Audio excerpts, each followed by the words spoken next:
আসসালামু আলাইকুম, কেমন আছেন সবাই? আশা করি সবাই ভালো আছেন। আমি সাভার থেকে বলতেছি, উম, নুরসাদ। আর এখন আমি রান্না করব পুঁই শাকের তরকারি, নিরামিষ সবজি আর কি। আমি কড়াইটা গরম করে তেল দিয়ে পরিমাণ মতো আমি পেঁয়াজ কাঁচামরিচ একসাথে ভাজা, তারপর লবণ দিছি, লবণ দিয়ে আবার একটু ভাজবো। তারপর আমি হলুদ, মরিচ, লবণ লবণ তো আগে দিছি, সরি। হলুদ, মরিচ, ধনের গুঁড়া দিব।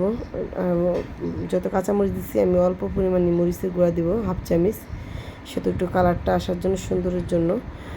আর দেখতে ভালো না লাগলে খাইতে তো অবশ্যই ভালো লাগবে না, যত সবজি কালারটা একটু অন্যরকম আসবে, তার জন্য একটু হালকা মরিচ দেওয়া। আর আপনারা না দিলে না দিতে পারেন, কোনো সমস্যা নেই। আমি এদিকে ময় মশলাটা কষায় এখানে আমি আরেক চুলে আমি শুটকি বসাইছি, লইটা শুটকি। এগুলো আমি ভালো করে ভাজবো, কাটে নিছি ভালো করে ভাজে। তারপর আমি এই যে পানি দিয়ে দিছি মাছটা একটু নরম হওয়ার জন্য। আর চুলাটা আমি বন্ধ করে দিছি, এখন আমি ঢাইকা দিব। আর আমি ওই চুলায় তো মশলাটা কষাইতেছি। আমার মশলাটা কষানো হয়ে গেছে। আমি এখন একটা ম্যাগি মশলা দিব। যত সব তরকারিতে আমি ম্যাগি মশলা খাই, আমার কাছে ভালো লাগে ম্যাগি মশলাটা। আপনারা না দিলে না দিতে পারেন, কোনো সমস্যা নেই। আর আমি দিব যত নিরামিষ ম্যাগি মশলা দেবো, তো যেন একটা ম্যাগি মশলা দিয়ে আমি লাড়াচাড়া দিয়ে তারপর আমি এখানে অনেক রকমের সবজি দিছি, আলু, দুন্দুল, পটল, তার মিষ্টি কুমড়া, এগুলো আমি সবই দিছি। আর পুঁই শাকের ডাঁটা দিয়ে আমি সবজিটা ভালোভাবে লাড়াচাড়া দিয়ে আর কি ঢাইকা দিব।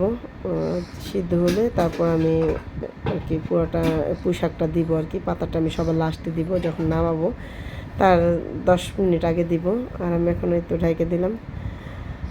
তারপর আমি আবার দেখতেছি যে সবজিটা সিদ্ধ হয়েছে কিনা, তার জন্য আবার একটু লাড়াচাড়া দিয়ে দিলাম। লাড়াচাড়া দিয়ে আবার আমি সবজিটা ঢাইকে দিব। আর এইভাবে আমি রান্না করব। আর আমার ভিডিওটা ভালো লাগলে লাইক, কমেন্ট, শেয়ার করবেন।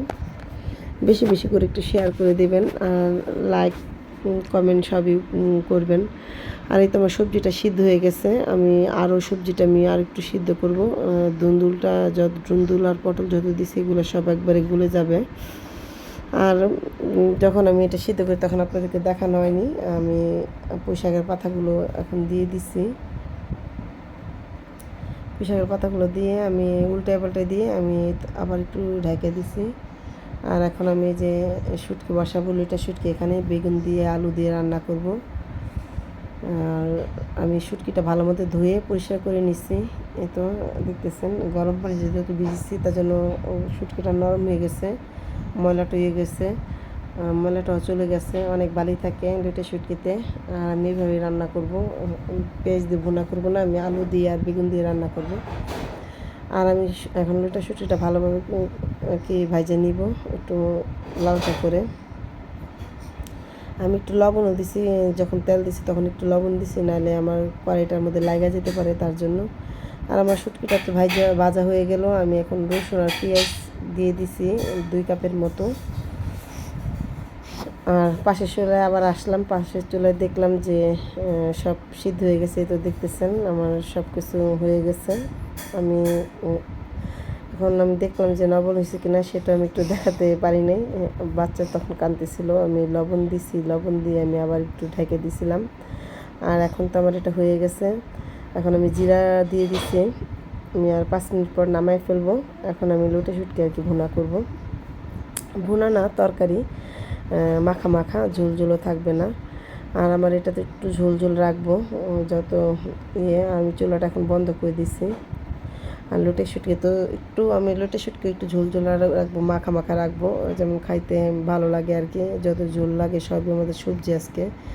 আর আমি পেঁয়াজটা একটু হালকা লালচা করে আমি বেগুন আর আলুটা দিয়ে একটু ভাজবো আর কি। ভাজা হয়ে গেলে তারপর আমি হলুদ, মরিচ দিব। এটার মধ্যে আমি কাঁচামরিচ দিছি লইটা শুটকির মধ্যে। আমি এখন ভালো করে লাড়াচাড়া দিয়ে আমি এটা ভালোভাবে আর কি ভাজা নিতেছি। কড়াইটা আমার ছোটো হয়ে গেছে, তারপর বেগুন তো ওটা হইলে সিদ্ধ হইলে আবার কমে যাবে। আর একটু আমি লাড়াচাড়া দিয়ে দেখছেন আমার সবজিটা একদম মজে গেছে। আমি এখন এই যে আমি যখন এগুলো দিছি তখন একটু আমি বলছি লবণ দিছি, লবণ দিয়ে আমি আবার একটু ভাজে নিছি। এখন আমি ধনিয়ার গুঁড়া আর মরিচের গুঁড়া 1/2 চামচ আর 1 চামচ হলুদের গুঁড়া দিয়ে এটা আমি লাড়াচাড়া দিয়ে নিব। এখানে আমি পানি দিব না, আমি পানিটা পরে অ্যাড করব। আমি আগে এটা হলুদ দিয়ে আর সব মশলা দিয়ে এটা ভালোভাবে ভাজবো। যত বেগুন গলে গেছে আমি এটা ভালো করে ভাজা তারপর আমি সিদ্ধ করব আর কি। এরকম করে ভাজিয়ে আমি সিদ্ধ করব, পরে পানি অ্যাড করব। আর এই তো আমি এখন ঢাকা দিব। এটা ভালোভাবে লাড়াচাড়া দিছি। আর এখন আমি যে ঢাকনাটা খুলে দেখেন যে আমার এটা সুন্দরভাবে ভাজা হয়েছে। আসলে আমার এটা রোদ্রের কারণে ক্যামেরাটা ভালো একটা আসে নাই ছবিটা। যাই হোক আমি আপনাদেরকে বলে দিতেছি, অসুবিধা হবে না। এখন আমি যে 1 বাটি পানি দিয়ে নিলাম, সেই পানিটা দিয়ে আমি আর কি একটু মাখা মাখা করবো। সবজিগুলো সিদ্ধ হইলে আমি নামিয়ে ফেলবো। আর এই তো ঢাকা দিব এখন, যত হয়ে গেছে। আর আমার একটা মুরগি দেখাইছিলাম, আমার 2টা মুরগি থেকে একটা মুরগি আমি কেটে ফেলছি, আবার আজকে একটা মুরগি কাটবো। কারণ মুরগিটা কেমন করতেছে অতিরিক্ত গরমে। আর আমি তারপরে আমি দিয়ে তো আবার লাড়াচাড়া দিয়ে নিলাম। তরকারিটা দেখলাম যে হয়ে গেছে কিনা। তরকারিটা হয়ে গেছে আমার। আমি এর পরে আমি আর কি এটা একটু ঢাকা দিয়ে আর একটু সিদ্ধ করে তারপরে আর একটু ঝোলটা শুকাইলে আমি এখানে ধনিয়া পাতা দিয়ে দিব। আর এই তো আমি এই তো হয়ে গেছে আমার বেগুনটা পুরাটাই গলে গেছে, আলুও সিদ্ধ হয়ে গেছে। আর খাইতে আমার কাছে খুব ভালো লাগছে, অনেক দিন পর শুটকি খাইছি।